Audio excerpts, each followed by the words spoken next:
Sweet are the dreams of yesteryear, of times you never saw. Sweet are the dreams of villainy, to suit your present trial. Sweet are the dreams that take you back, and bid you what if could have been, and if only it wasn't in the never was, that never comes.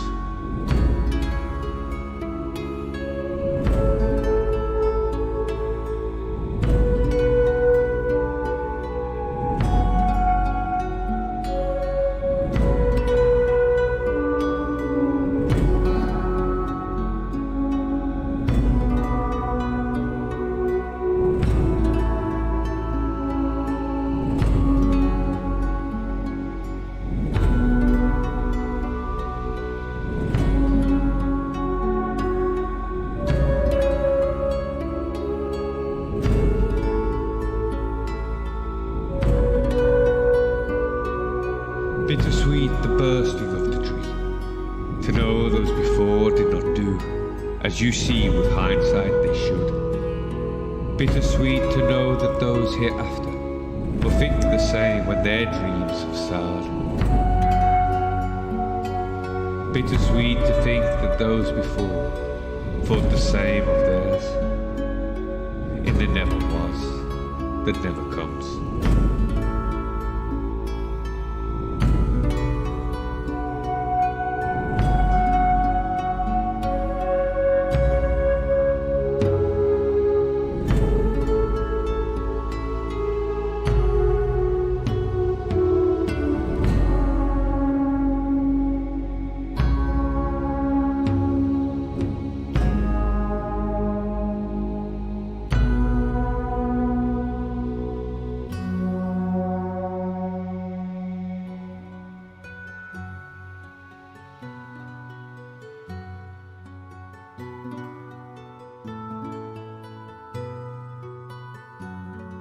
Bitter sour to face ahead, to break this burden, rotten dead. Bitter vow that you would never see the fruit of this work, but sweeter yet than any else, a future destined in blood everlasting in hell. The dream is them. They are the dream that is yet to begin.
flowers. And how much twilight flowers? Downward. Flowers scattered by buttercups.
Master of the lightnings, rider on the storm, wearer of a crown of swords,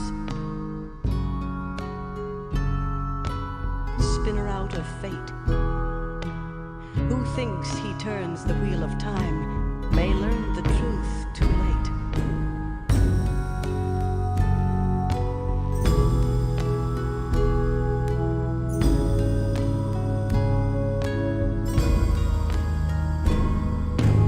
Do you still remember who you are? Do you remember your blood?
Then I was fertilized and became wise. I truly grew and thrived. From a word to a word, I was led to a word. From a deed to a deed, I was led to a deed. The children of Europe, raised in her fire and fury, have a history unequaled. Nowhere has witnessed such depths of tragedy or heights of glory. Brunnr is dedicated to celebrating both Europe and her children, to stir the sacred waters that animate, and to bring the ancient ways back to the forefront of the European mind. Through our work, we wish to rekindle those ancient embers of the European fire, and to once again hold our ancestors and their deeds in the reverence they deserve. To know your ancestors is to know yourself.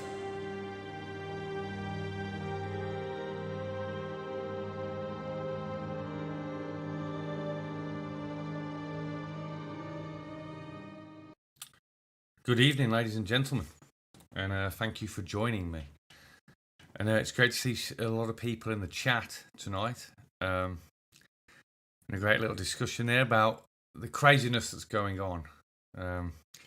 And I agree with what people are saying in there is getting crazy. And I'd just like to say the community that's been built around Mimir Brunnr, it might be small, but it's a great community. And I really mean this. There are times when I and Riss, who does the videos, and even Halindir, I'm sure, who does the beautiful music, and as we heard there, that was some of Halindir's latest album, Kinddreams, and we will touch on that a little bit because it is about honouring his land, and that's the main topic of discussion for tonight.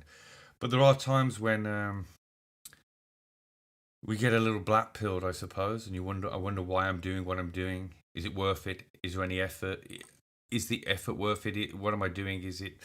I don't know. You know, those constant doubts that we get or we give ourselves. And sometimes it's almost like clockwork. When I have those doubts, I'll just click on the video and there'll just be a comment on our YouTube channel or somewhere that just reminds me why I do it. And that people appreciate the work that we do by just appreciating it. That's what we mainly ask. And of course, people do support us financially, and we put all of that back into Mimir Brunnr, and we do appreciate that. But just knowing that people get the message, and the message encourages them and helps them in any way. And like I say, some of the comments that we get are so beautiful. I took the decision not to respond to them because I'd just be responding over and over again because there are so many. But I assure you I read them all. And they mean a lot to us here at Mimir Brunnr. They really do.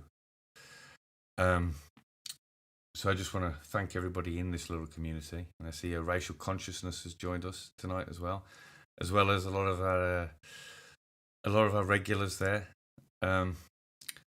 Just a little note on racial consciousness. If you are interested in more political discussion, although we do touch on that in Mimir Brunnr, but we take it from a pagan perspective.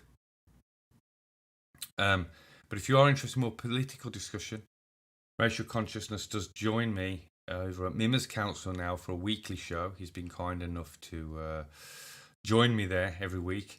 And we discuss what's been going on and try and put a bit of perspective on things. And do our best to share a little bit of wisdom or our insights. We're not always right, but we're trying to awake our folk. So if you do, that's at Mimirs Council. I have to put a link in the description. My description is pretty good tonight, but not perfect. Now, the main reason for doing this show, it's not going to be too long. The main reason is just before this COVID craziness started, I was going to give out 10 of these hammers that I make as for people to use in votive offerings specifically. Obviously, I won't be able to prove if anybody's done that, but if you could send me pictures so we could put them on Mimir Brunnr, you can hide your faces, you can do it however you want. Just to show us you've done it, because what I want to do, and the reason we're giving away these hammers, is to try and encourage people to do votive offerings again. Now, I'll be talking Honouring the Land tonight, rather than specifically votive offerings, but I will touch on it a little bit because I did do a votive offering stream, as I say, before all this craziness, and I was hoping to give away these hammers before then, but I didn't want to give hammers out to people that may be worried about going out, especially when there were big restrictions in the UK and the US, because then they might worry that they can't show that they've done a votive offering, and I didn't want to put stress on anybody. So I held it off. It's still going crazy, and here in the UK now, from the 24th or the 25th, I believe, we're going to have to wear masks in shops, even though Black Lives Matter protests were allowed to go. We all know it's crazy, and people that know Mimirs Council know my opinion on it.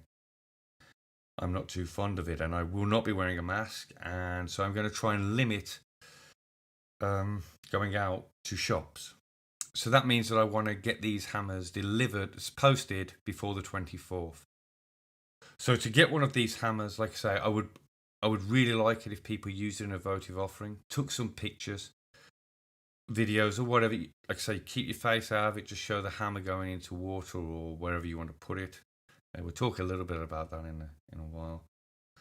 To try and promote this idea of votive offerings, it's something that we've done for thousands and thousands of years, and it's something that now our rivers used to be adorned with the most magnificent of jewelry. Now they're pumped with sewage and junk.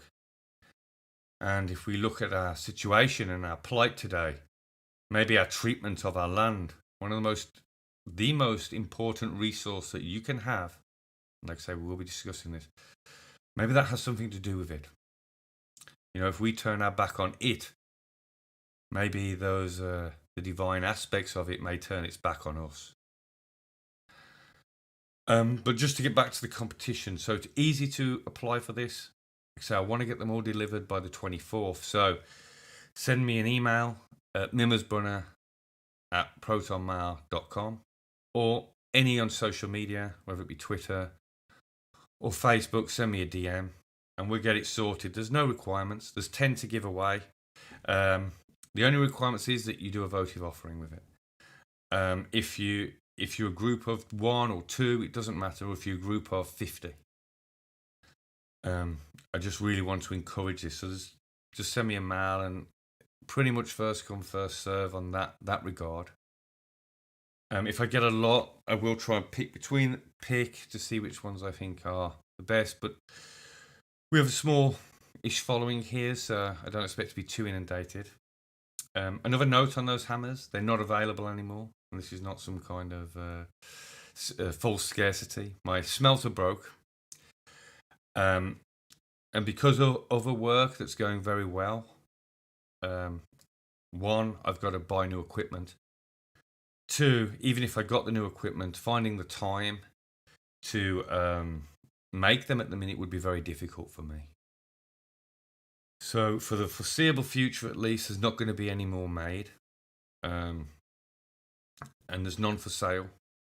So these are one of the last ways. There is one other way that you can get a hammer if you're in the US and attend AFA, Sartrew Folk Assembly groups. I did send a bunch over to a friend over there called Crystal.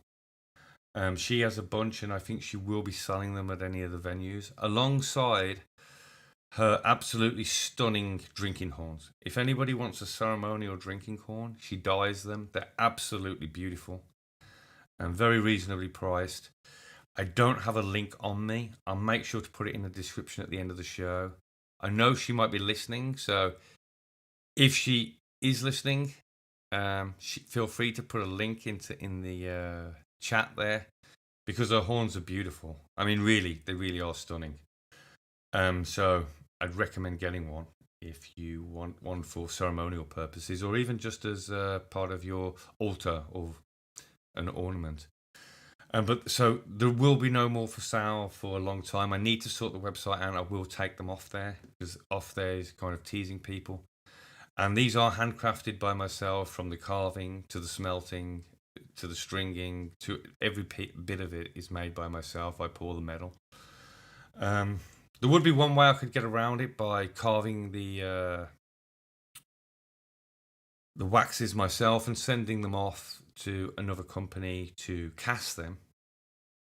My only problem with that is the casting process was a semi-spiritual, well, a spiritual process for me, pouring that hot metal, like a birth. So I felt that was an important aspect when we sold them, and it was a reason I wanted to do it. So I'm a little bit reluctant to go down that route.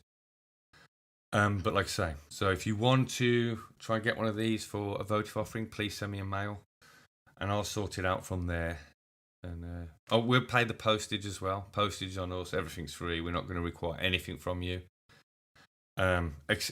Obviously, we will require an address to send them to. It doesn't have to be yours. It can be anyone you want. I know people value privacy. That address will be destroyed as soon as I sent it. I will not keep any copy of it. I understand how important privacy is in this time to people, and that's why, despite me having no technical abilities, I run the website and nobody else does, because all that information that goes there is only then privy to my eyes, and I trust myself as anybody would, right? And like I say, I get rid of information after a certain amount, after it's got no function for me once things have been sent out. So that's the main reason for the show. But obviously, if I just did that, we'd be over now and it'd all be a little bit boring. And we have got a little video to promote the votive offerings too that I will be showing in a minute. I might do that in a second, actually. But so what I want to do is, I've already done a stream on votive offerings, is just talk a little bit about the importance of land here, the importance of the symbology of the rivers and the land, and what it means to us, the real value of land, which is something I think is very pertinent in the modern age. But what I'm going to do now is show the little video that I'm going to upload as soon as this stream's done. I'm going to upload it onto Mimirs Brunnr and our Libra channel. And I will recommend as well people follow our Libra channel. We will be doing small competitions on there, giving away some LBC, which is a cryptocurrency. We've put some aside for competitions there, and all you'll have to do for those is comment, but I'll give more details on that as we go. But with censorship, more and more channels are being censored, and we have picked Libri over BitChute for many reasons. I'm going to do a little video on why we've picked Libri at some point, but we have picked Libri over BitChute, and that's where you will find all of our work. Recently, because of the censorship, we're not really bothered too much now what's going on with YouTube. We feel it's kind of peeing in the wind for want of trying to stop yourself getting censored. So we did release all of our old live streams that used to be exclusively only on Libri. We've released all of those now on YouTube. So if you didn't know, you can go back and go through some of the live streams that are a bit more controversial, shall we say. So that they are all available on our channel. No problem. So what I'm going to do now is just play this little video. It's a very short video. It's only a minute. It's a little poem, a little blessing that maybe I would do when I give a votive offering. But I'll talk a little bit about that as well afterwards. So here we go anyway. I hope you enjoyed the video. It's only a minute, so I'll catch you in a sec.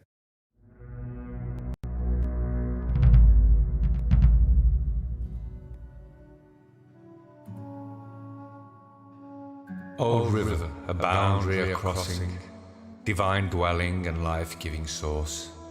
Oh, how they used to sing, all along your magnificent course.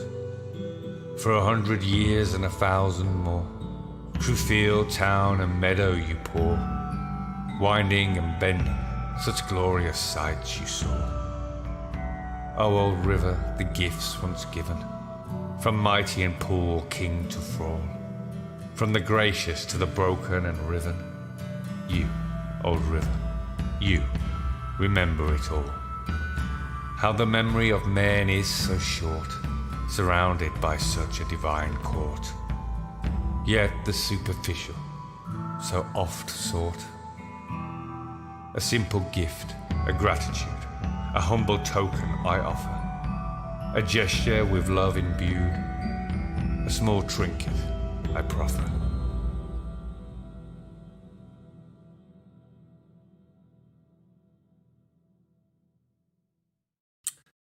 Welcome back. Like I say, it was only short, but it's a little bit to promote this. I'll get it up after the show. and just give people ideas on what to say when they do votive offerings. I know a lot of people get a little bit worried about what to say, what to do. But like I say, we'll cover that in a bit. Now, in there, obviously, I talk about the river. I do most of my votive offerings in water. In fact, as you can see just a little bit tonight, I even do, when I want to honor the gods and goddesses, just simply, I even do it when I have a bath, which I had tonight, and I haven't had a chance to brush or braid my hair because I was running a little bit behind, as is our hectic schedule.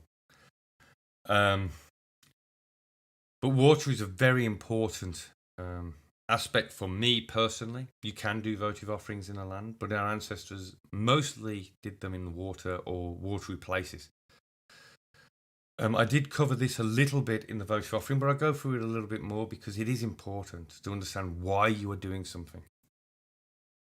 And this, when I first learnt about votive offerings and I first started to understand them and bring them into my spiritual practice, obviously, why am I doing it? So it's a good question. Well, water is very important to our ancestors for many reasons. I mean, the word Denu, where we get like the Danube from, comes from a word to flow, to move, to flow. And even the Geats, their word comes to pour. The Cimbri means joining of rivers. Many of our ancient tribal names include river references, water references. Yeah. So Denu, and we can see this even with the Tuatha De Danann, yes? Danu is a water goddess. And that would make sense from the Proto-Indo-European Denu, yeah, for flow. And many rivers are named after that, like I say, like the great river, the Danube. Even places like Denmark, although it is considered Den as in place, I would say that a country like Denmark, surrounded, being made up of many islands and being surrounded by water, it would make much more sense to be called the Mark of Danu or the Mark of a Denu. It doesn't have to be the same goddess necessarily as the Tuatha De Danann, but a goddess of the water. I mean, I believe some of the Proto-Indo-European, but I have to double check this. I didn't double check it before the show, but I do believe that Denu or Danu is almost water goddess. I mean, in an early language, as a generic term for a water goddess. So we know that these water goddesses live there and have always been there. Similar to the Disir, many of the Disir Norse mythology, they have swan wings, the Valkyries. Yes, their swan armor. That's why you see them depicted with either wings coming out of their back or wings off their helmet, because we don't really know what the swan armor looked like, but we know that Valkyries wear swan armor. Swans are symbolic of change. Something I'm very interested in swans, actually, especially in the modern era, as we're going through great change. But swans are symbolic of change, and obviously a Valkyrie swooping down to take the dead to Valhalla, or Valhall, or however you want to say it, is a change, it's a transition.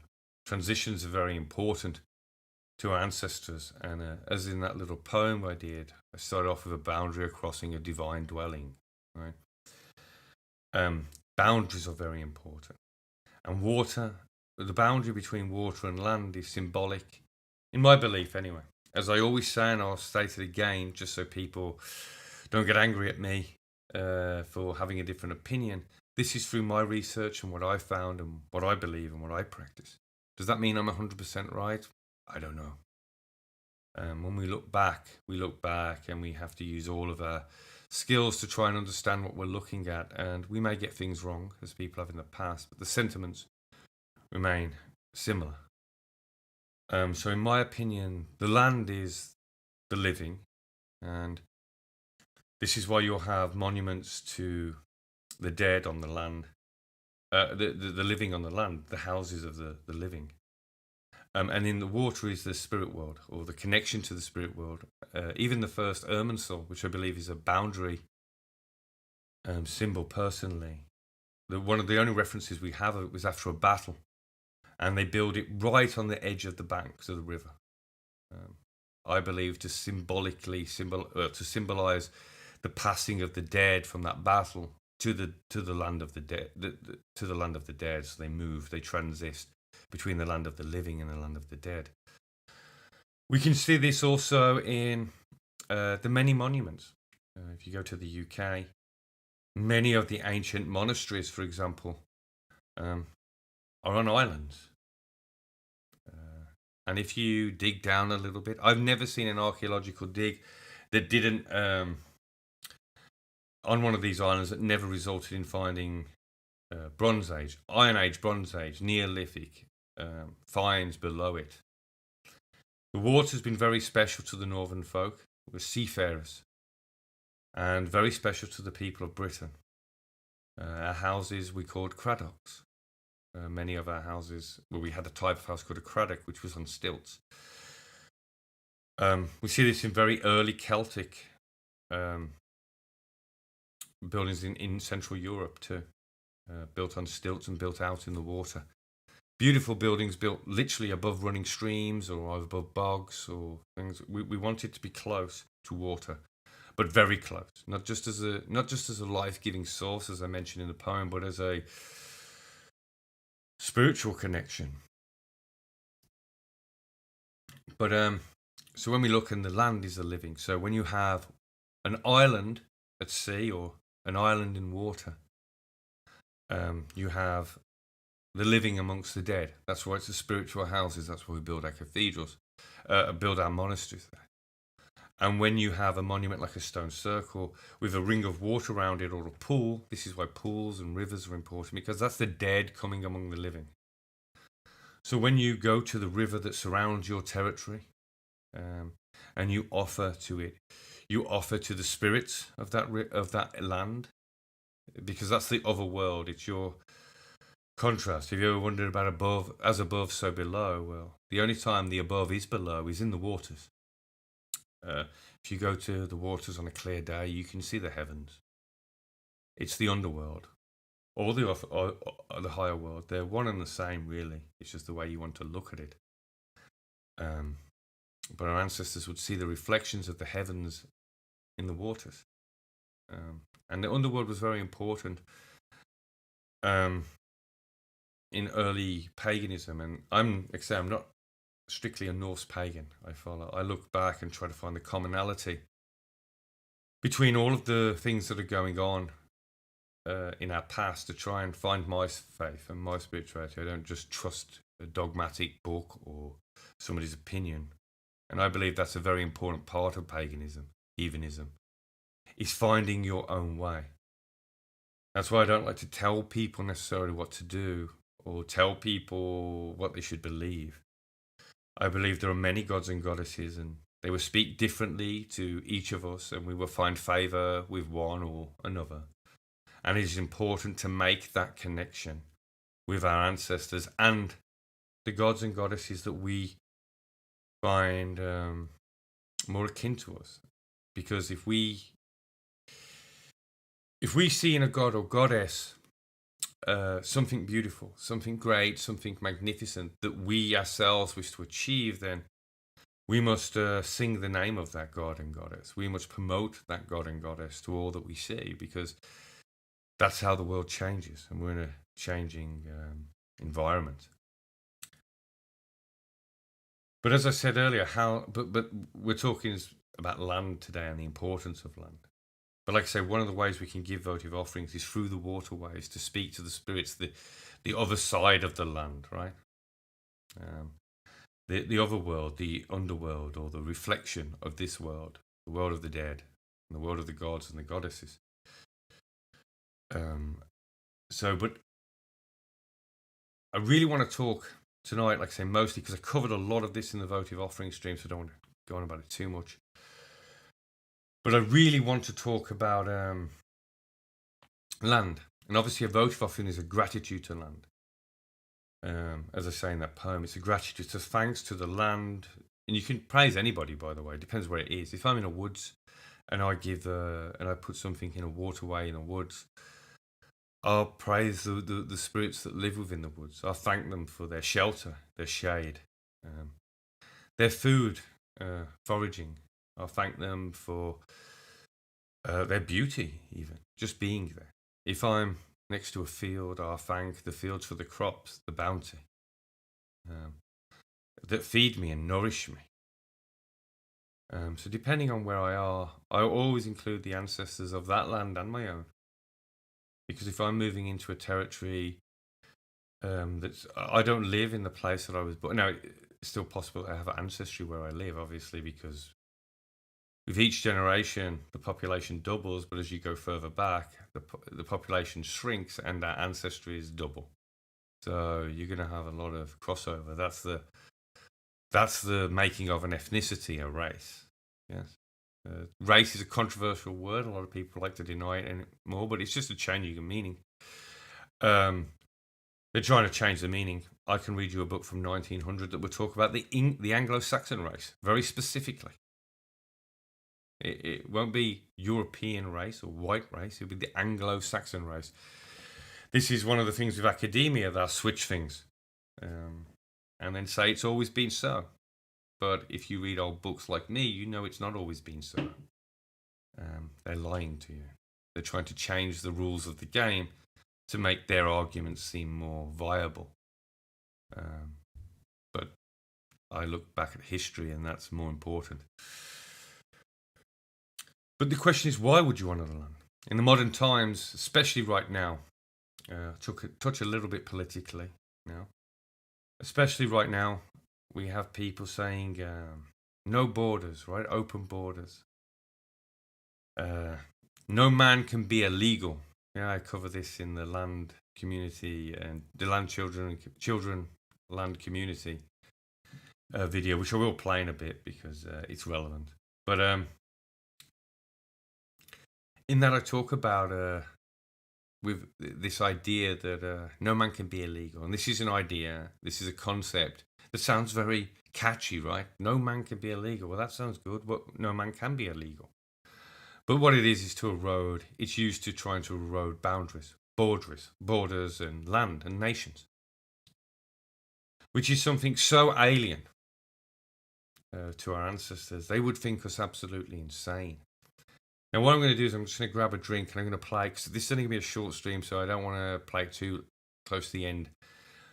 I'm going to play land, community and children, then we're going to talk about the real meaning of the land. We're really going to get into the meat of this stream and try and really ascertain its value and what we should give for it. I mean, that's very important. So I'm just going to play this little video while I grab a cup of tea, and I'll be back in 5 minutes. All right, speak soon.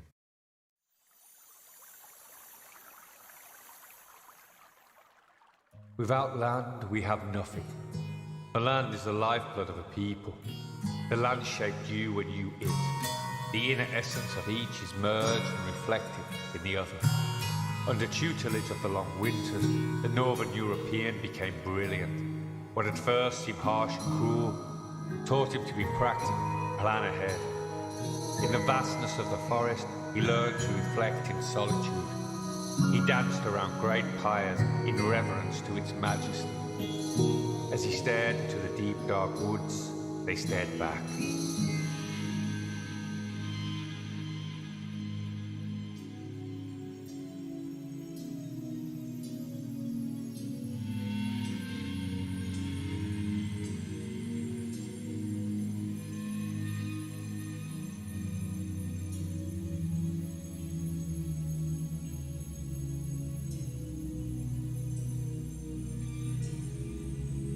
From architecture to ancient groves, he carved his inner beauty into the land. The land provides us with nourishment for both body and soul.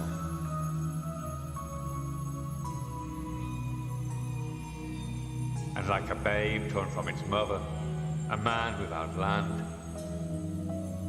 lacks the essentials of life.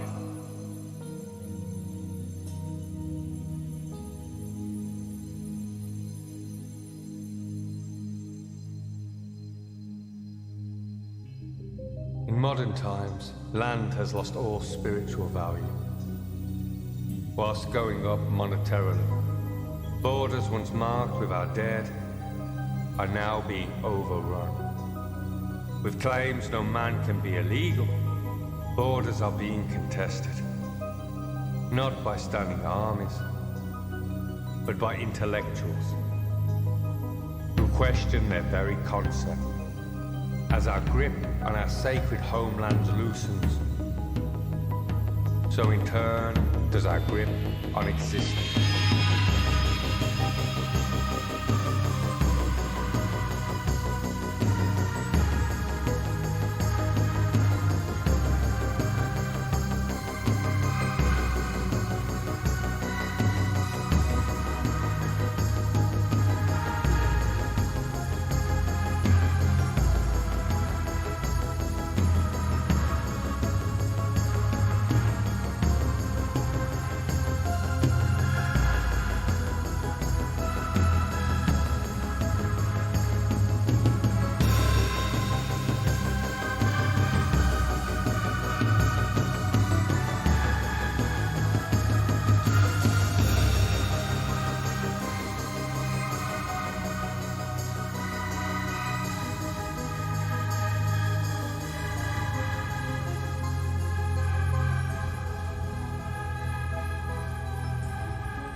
None are as precious to us as our children. A simple smile upon their face can put the world into perspective. The culmination of the efforts and struggles of not only us, but all who came before. They are the literal embodiment of our future. Through our ancestors, we stretch back to the world's beginnings, and through our children, we extend into eternity. As a sacred link in this unbroken chain, we are duty-bound to secure their future. Failure to do so means all ancestral effort was ultimately in vain.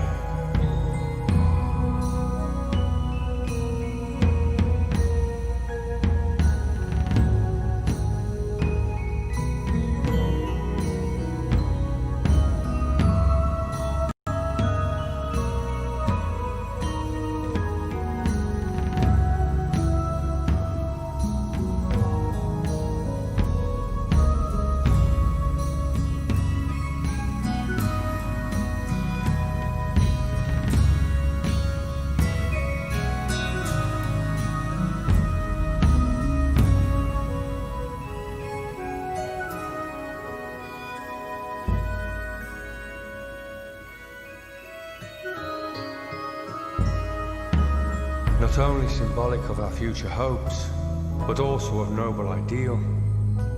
With boundless energy and limitless imagination, they represent the noble soul in its purest form.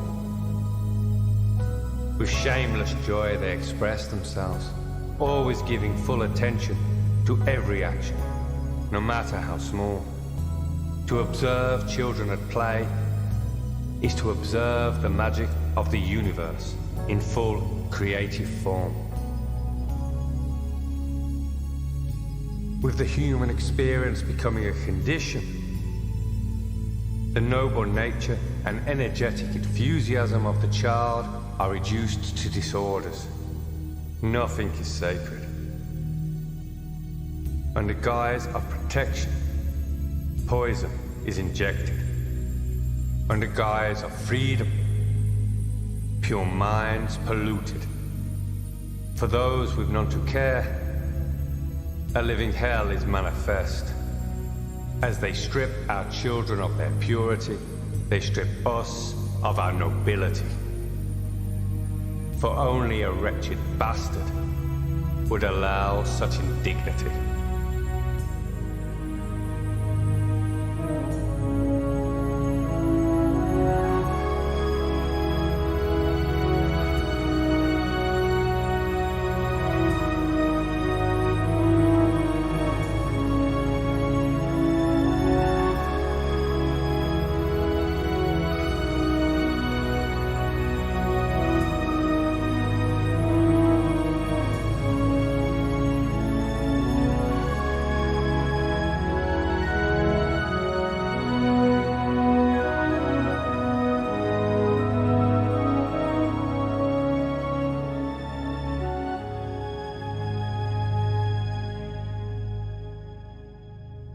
Community is what we build upon the land and bring our children up within. Through community, man can achieve a truly genuine life. Within a sound community, a man has value. He belongs. Belonging is crucial for healthy development, and with it, the man gains purpose. Purpose gives meaning to action. Through it, even death is conquered. A man with such self-worth becomes impenetrable to lies. For he knows life's value and his duty to it.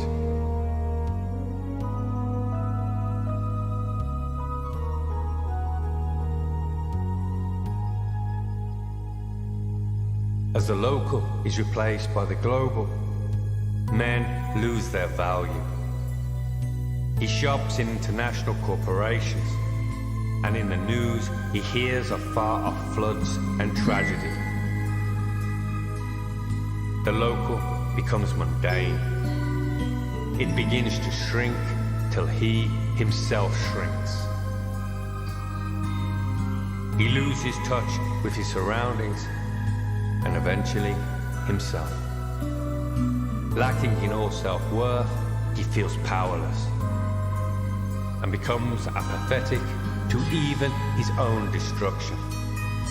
Without community, man is reduced to mere existence without context. He becomes the walking dead.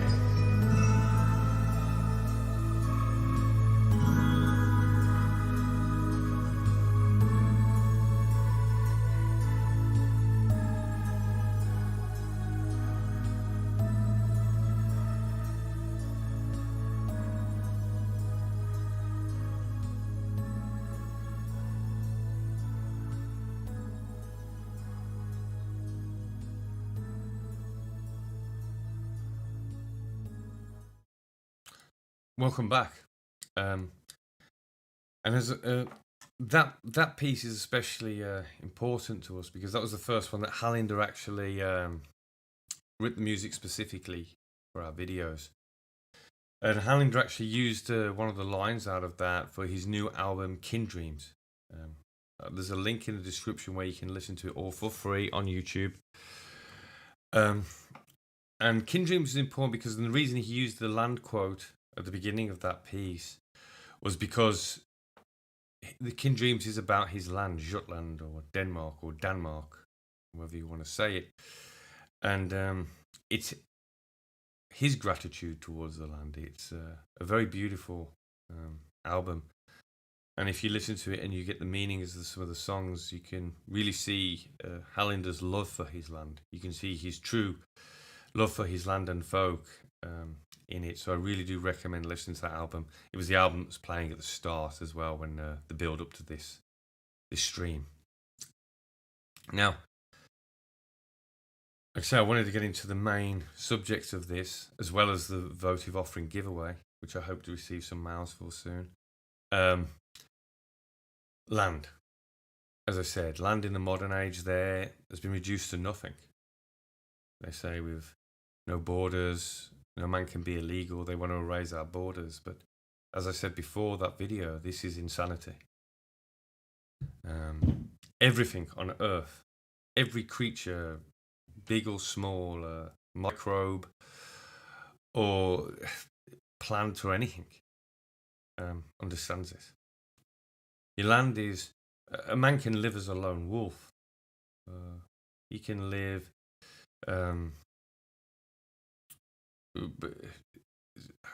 hunting through the forest on his own, but if he wants to plant his roots and spread and seed, he wants to bring up a family, he must have land. This is why the Cimbri did what they did. This is why they died trying to get it. Because without it, they had no future anyway. There was nothing to get. Where could they go without land? And like I say, all animals and all creatures understand this. Territory is one of the most important things. The territory and habitat of an animal or a plant is important. You can watch as a bramble, and I've got a little video coming up about this that I've been starting to write, but everything is a battle. There's 1,000 battles, 1,000,000 battles in every square meter of your garden or your land. From microbes to plants. In my neighbour's garden, it's slightly overgrown and there's a bush. And I've watched it over the years as the brambles are taking it over. But it's fighting. It sticks up, all fighting for the glory of the sky. Glory to spread its roots as they battle. There's nothing, and it's all about land. That's what they're fighting for, because that's how you spread your seed. That's how you spread yourself. That's how you move into eternity. This is why our ancestors give so much veneration to the land. Even the concept of selling land would be insanity to them. The reason the Cimbri had to fight was because they asked the Romans, give us land, and we'll fight for you. The Romans said, we don't have enough land. The Romans had land problems of their own. Their citizens or their poorer citizens didn't have land. And they would be outraged if they started giving lands to foreigners. So the scene was set. There was no other conclusion except war. And this wasn't because either were evil. Now, I do portray the Romans a little bit badly, I suppose, in those Cimbrian videos, but I saw them as akin to a modern akin to multiculturalism, where they push their beliefs and everybody's got a McDonald's, everybody has a temple to Venus, and the ancient gods are removed. Everybody has a temple to Mars, and the local gods are removed. It's a type of multicultural, it's just an earlier version. But in that battle with the Cimbri, in all honesty, none were wrong. It was a battle between two people that wanted their land, and they weren't going to give it up. One needed it, and one was not going to give it up. And that's most battles in human history are over land. They're over the ability to exist. And that's what land means. Land means you can exist. You can push forward. This is why lions will fight to the death for a pride. Wolves have very distinct territory and will never cross it unless they've got too many. Well, unless they start procreating. If they're very successful, they'll have lots of cubs and they'll need more land, and they will go to the next neighbour's territory and they will fight it out to the death. There's no halfway house here. But in the modern age, we've decided, well, we haven't. But there's this idea that, well, if land is the cause of all war, then if we get rid of boundaries and there's no territories, then that will stop war, right? Well, that's just denial of nature. That's denial of reality. It's idiocy. Like I say, it's hard for us to understand in the modern age because we don't really own land. Our governments are not working in our interests, especially at the moment. We can see this, and listen to us over at Mimirs Council for more on that kind of thing. But our governments are actively working against us. If we're lucky, we own a small territory, a footprint of our house, and a little bit of a garden. Land has lost its meaning to us because we don't see it as ours. We don't see it as part of who we are. We see it as something that can be owned, bought, and sold. One of the biggest arguments against capitalism is the idea that a foreigner can come in and buy land in my country. So a Chinese firm, and I know many Chinese firms do in America, they come in and buy whole swathes of land. Whilst there are Americans that don't have any of their own. Well, if the country does not look after its people, if a country is willing to sell land abroad before it looks after its own people, then that country is not working in your interests. It's not working for you. It's working against you. As I say, the idea, the very notion of selling land would be, there is nothing more valuable. It provides everything you need. And not only that, it is literally made up of your ancestors. The blood and bones of your ancestors merge with the soil. And they nourish the crops, which in turn nourish you. And one day you will return to it. and the body of you will nourish. You want to know some of the Christian symbology? That's land they're talking about. But obviously it's warped, and I think you can eat a little wafer in a church and you get the same effect. Well, no, it's growing crops from your land. That's how you eat the body of your gods, the body of your ancestors. And that's how you become them. But I'm not going to go into that in too much detail because I want to talk very specifically about land. I'd say something controversial here. Do you even own land? Can you own land as an individual? Think about it. If an army, say I owned some land on the border of Germany, and France decides they want to take that land, who's going to defend it? Well, if France brings an army to me and says, I'm taking this land, who defends that land? I can't defeat an army. I can be armed to the teeth and I can put up a fight for sure, but I cannot defend that land against the nation's army. The nation has to protect my land. So the whole idea of ownership of land should be seen in a lease, essentially. I always look to the Iron Age. You never talk about Iron Age own. They have territory that's given to them by the tribe because they're dutiful to the tribe. Is this communism? People will say. Oh no, it's a form of socialism, but socialism has to exist. Socialism is the idea that you are a tribal group and that you stick together and that the needs of the tribal group, to propel the tribal group into the future, you need to stick together. This is the fundamental of all human development. The idea that we get together in groups to protect our territory. And that territory is essentially owned by the group. And that is a concept of a nation. I mean, the modern age has kind of confused us with the capitalist idea of selling land, but the reality of it is a nation is a collective land owned and protected by the people that dwell in it, the race, the ethnicity, the group, the tribal group, whether it's a nation, whatever, that they protect the borders of that land because that land is theirs. That's why the concept of selling land to a foreigner is absolute insanity, because it goes against the very principle, the very idea that gave birth to a nation. A nation is linked to natio, birth. And in fact, in the past, nation was synonymous with tribe. The nation was the people, and where they lived was their nation because that's where they were. It wasn't really, but they could move anywhere. But for example, the UK, England has been in possession of the English and genetically of the people that have lived here for thousands of years. And there's a lot of controversy, but there's a lot of different ideas about migrations and all of this, and a lot of genetic studies that go on. But I've said this in the last stream actually. With Cheddarman, he could be traced. His family could be traced directly a few miles from where he was found, 10,000 years later. Which is a powerful understanding when you understand that connection to the land, that people related to Cheddarman are still living only a few miles from where he was 10,000 years ago. The direct descendants almost from his mother.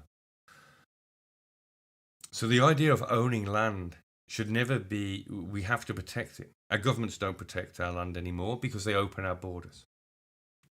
When you open your borders to everybody, you are undermining the very basic, just like the selling the land to the Chinese or some other country. You're undermining the very basis of a nation. You're undermining the idea that gave birth to the idea of a nation. You cannot open it up to everybody. And that's not socialism, by the way. Modern socialists will confuse you and say that socialism is something about open borders. It's got nothing to do with it. Socialism was born out of the idea of protecting people's rights, but it was born specifically racially. Nobody would have ever said, let's invite in the rest of the world to raise our wages, because that's not going to work, right? Immigrants favour big business. Always have and always will, and the reason they favour big business, and this is the kind of schizophrenic nature of the left at the moment.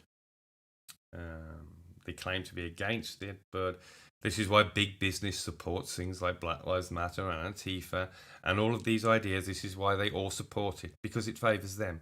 It works in tandem with them. It's not against them. It works in tandem with them.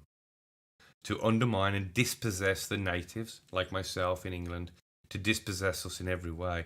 And by dispossessing us of our land, which they've done for centuries anyway, but now with giving it away, they're rubbing it in our face.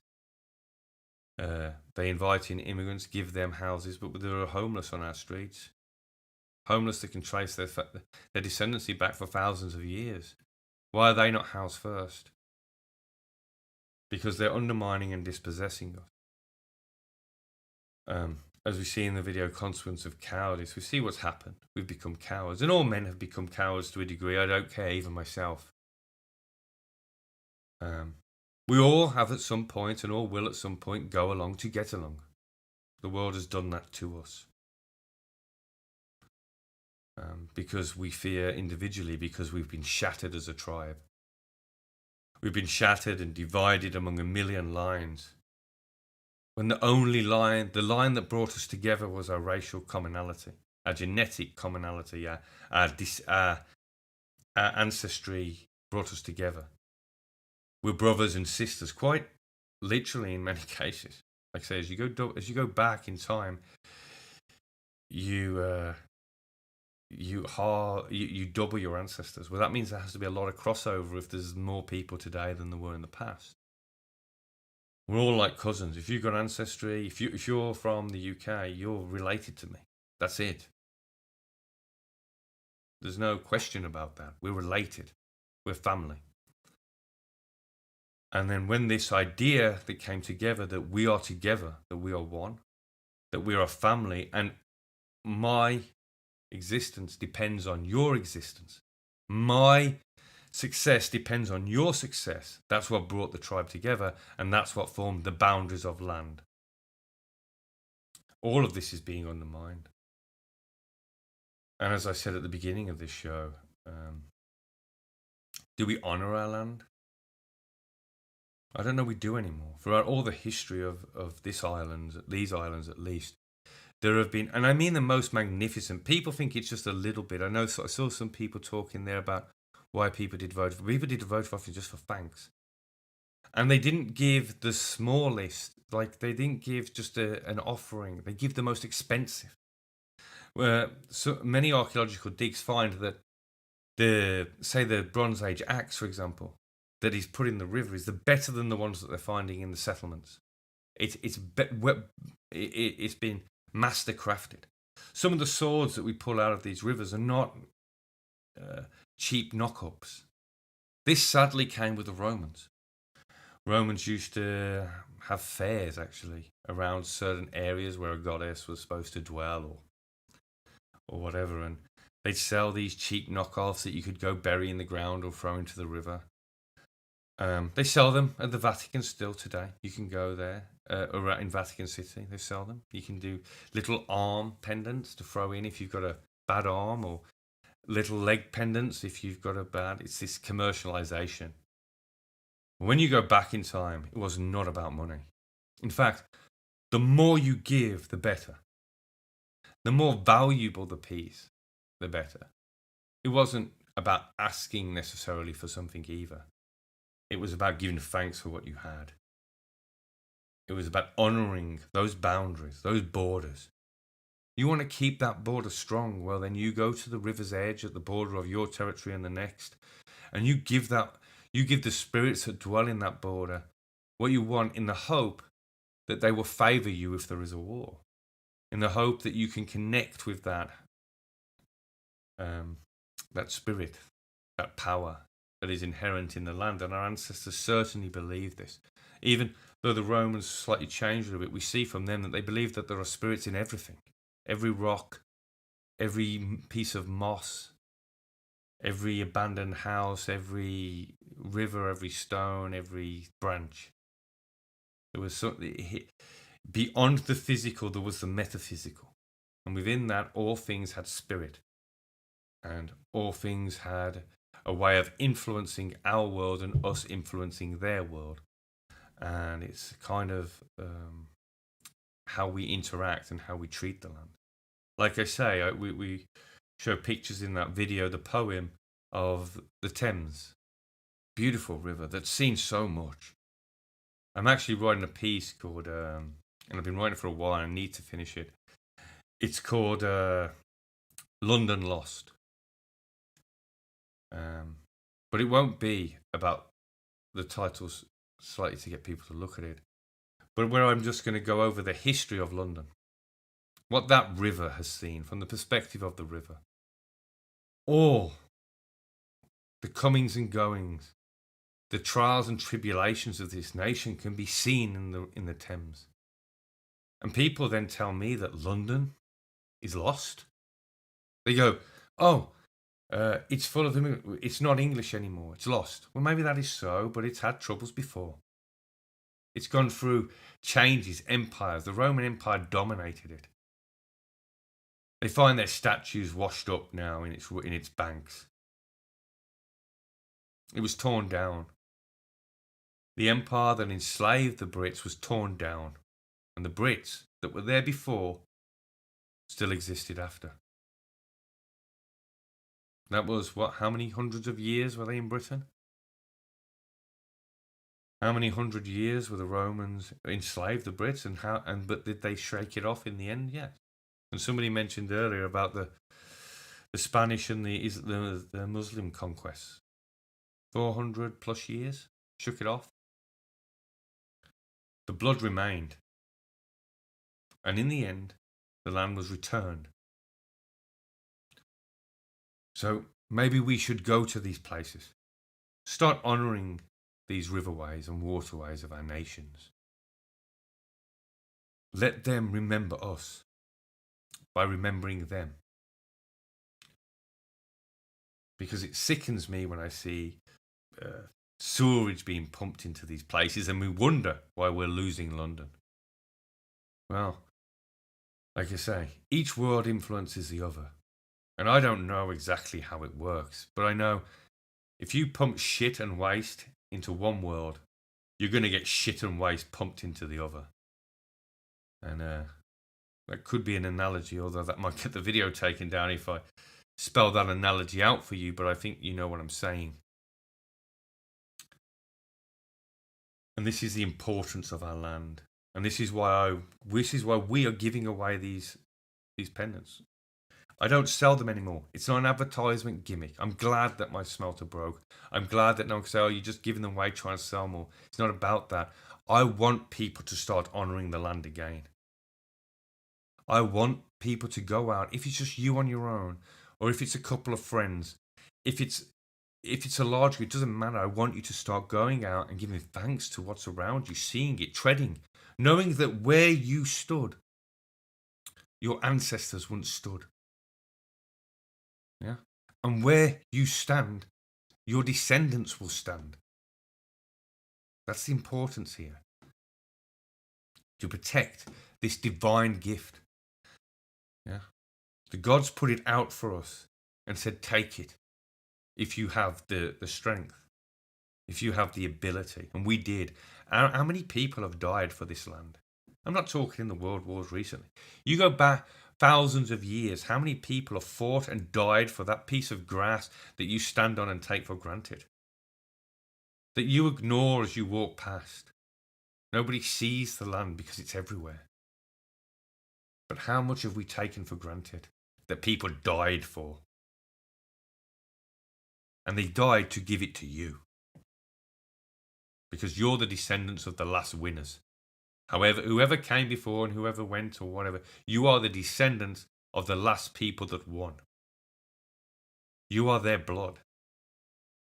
This idea that we give this land away, that we just hand it over, that's insanity. I mean, it is literally the definition of insanity. The world might tell you otherwise, the media might tell you otherwise, but it is insane. In every era of man, it is insanity. You would give away the thing that nourishes you, that gives you all the supplies you need to exist. Not supermarkets, not anything. It's all in the land. When you lose the land, you lose everything. There was a semi-comedian, well, he was a comedian, he used to do a thing called the Landless Peasants. He run for government as the Landless Peasant Party. And he tried to explain this, so we don't own land. So if we don't own our land, if it's owned by a few rich guys and things, then we don't have anything. We're always going to be slaves because people will say, well, how can you live without, how are you going to live? I don't own my house. I don't own this house. How do I live? I have to earn money. I have to work for somebody else. I work for myself and sell in that way, and I've got a few businesses, but it's hard work. The easiest way is to go get a job and work for somebody else because I have no land to work. Without land to work, I can't feed myself. I've got to work for somebody, right? I've got to get somebody else who's got something to give me something, so I've got to work for them. Without land, you're a slave. And our nations do not protect our land anymore. Our governments do not protect it. In fact, our governments openly advocate more people to come. Come in. Come in, take us. Same in America. It doesn't matter how it comes, legal, illegal, doesn't matter. They get a visa, I forgot what the form's called in America.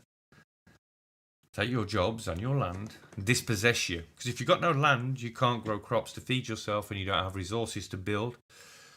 Well, then you got a job. But if they take the jobs too, then you don't have a job and then you can't feed yourself and you can't get the resources you need. And what happens? Then you'll have to, in the UK, you can get benefits, which is okay. But what happens when those benefits start to come with requirements, which they will soon? Big requirements. Follow suit. You're at the mercy of government then. Which, as we've already established, or I hope people here realise, the government is not our friend at the moment. And if you're at the mercy of government that's not your friend, where does that leave you? I'm not going to say it, but it's pretty obvious. Land is so important. And like I say, I really want us to start really appreciating it. I mean, I know many of you do, so I'm probably preaching to the choir here a bit, but votive offering is something that's gone out of favour. People, when they do their heathen ceremonies, they do blots, and I know that's given to the gods, and blots, by the way, if you're going to, I see a lot of people that do blot, you give the best of what you've got, always. So if I want to thank a harvest, I don't give the smallest pumpkin. I give the largest, the best pumpkin. If I want to, I know some people do practice animal sacrifice. Don't eat the animal after. That is the complete. If you eat the animal that you've sacrificed to the gods, you've gone, here, gods, here's an animal. Now I'm going to eat it. It's a burnt offering. It was called because you gave it to the gods. It's not about you having it. It's about you not having it. The same with this. I've sent many of these pendants in the waterways of the UK just from me alone. When I started making them, the very first one I crafted, I threw into the river locally to me and gave a thanks for the protection, for the housing, the shelter, for everything that this area has given me. And when I go places, I take one with me, and I'm nearly running out now. And I've kept a supply aside just to do this. And if I don't, I'll carve out of some stone, or I'll do something. Or I'll buy something valuable and give it to the river. And now if I'm going to buy something valuable, if you want to do, and I know some people do gold coins, etc. I'm not going to name who or where or when, because people will probably hunt it. But it is important that you try to bury that a little bit. So,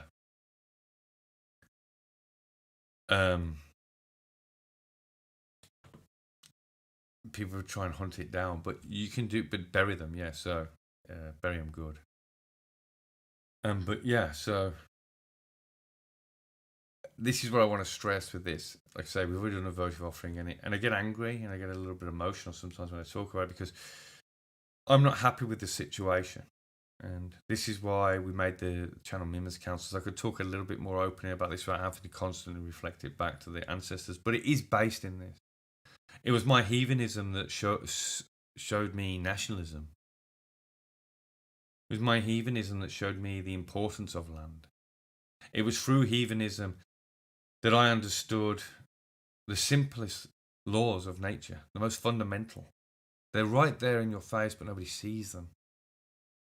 The will to live, as I said before, that fight, the battles everywhere, the eternal struggle.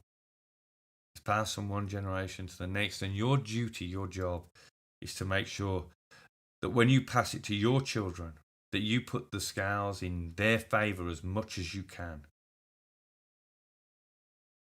We have this idea now that it's not about that, but that is what it's about. That's what it's always been about. Now, I don't know where it's going. Time is like a vast expanse that through our children we try to cross. It's like one generation and the next, all reaching out for the edge, and the edge is constantly moving away. And we're just trying to get to the edge, and maybe there's something at the end, I don't know. But it's what all of nature teaches me, that we must continue. And it's not about individual lineages to that point either. Some people go, well, I haven't had children. We're a group, we're tribal, we're a group. Like I say, if you're in the UK or your descendancy, we're related. I have some of your genetics and you have some of mine. So if I fail to have children and you live on, I live on. If you have children, I live on. We are collective creatures.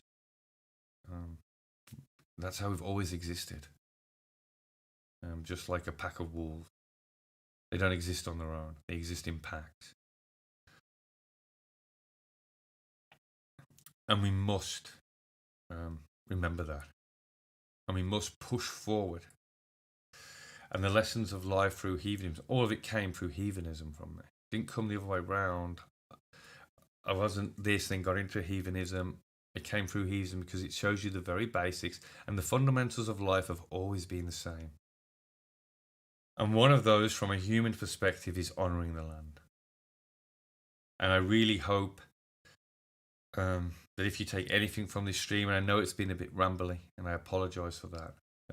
I've been very busy recently, but I'm trying to get more out there, more and more content out there, because I believe that we're in a very crucial time right now of getting a message to our people. And this is why I always promote the idea that we must reach out to our folk, not hate them. A people divided are gone. Civil wars have torn countries and weakened them, and it's not a time to be weak. We must try and reach out to our people, even if they completely disagree with you, and try to get them to see reason. As many of them as we can. Because in the end, most things will come down to numbers and courage. The ability to stand forth. And if we are to have to encourage our people and reach out to them, then the first place we must reach out to is the spirits, the land, the ancestors, and the gods and the goddesses. Because in this time we need all the help we can get. So even if you don't get one of these pendants, make something yourself. Buy something off a fellow craftsman. There's many craftsmen out there that make beautiful wares. Beautiful swords, beautiful axes, and sometimes they're expensive because handcrafted stuff is expensive. That's just the way it is. You want cheap Chinese crab, go get some cheap Chinese crab. But whenever I use anything for ceremonial purposes, I'm not buying cheap Chinese crab. I want to commission something from preferably a heathen who hand makes. Because they're imbuing it with their energy, their beliefs, it has meaning and purpose. It's unique. And if I give that then to the gods, the goddesses, the ancestors, and the land, it means something. I should feel a little bit of I don't want to give it. Because that's the power of it. Like I say, just throw £10 in a bin, in the trash can, $10, $20. Around some friends, see how they react. It doesn't matter how dirty that bin is. most people go through it. They can't let it, they can't leave it. Same with votive offering. People can't people worry about it, but do it. And honestly, it's liberating in other ways, just from a mental perspective, to remove that attachment and to truly give. Yeah, and ask for nothing. 99% of the time, I don't ask for anything except for give thanks.